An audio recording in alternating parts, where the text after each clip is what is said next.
জান্নাতীদেরকে নাজ নেয়ামত সব দেওয়ার পরে আল্লাহ বলবেন, ও জান্নাতীরা, কোরআনে হাদিসে নবীর কাছে আলেমদের মুখে যত নাজ নেয়ামতের কথা শুনেছো সব পাইছো না?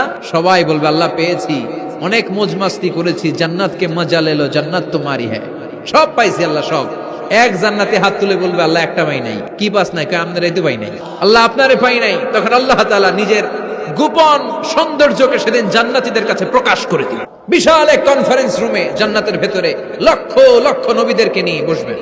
সবার সামনে থাকবে বিশ্বনবী সিংহাসন, সুবহানাল্লাহ পড়ে। তারপরে অন্যান্য নবীরা, আল্লাহর ওলিরা, শাহিদরা, সালেহিনরা, মুমিন বান্দারা, আপনারা সবাই থাকবেন ওই দিন ইনশাআল্লাহ। কোন আল্লাহ তার নিজের সৌন্দর্য প্রকাশ করবেন জান্নাতীদের সামনে। লক্ষ লক্ষ কোটি কোটি জান্নাতীরা বসে থাকবে, আল্লাহ দেখাবেন ওনার সৌন্দর্য। 70,000 নূরের পর্দার কথা আমরা বলি, বর্ণনাটা দাঈফ, আসলে যে কত পর্দা আল্লাহই ভালো জানে।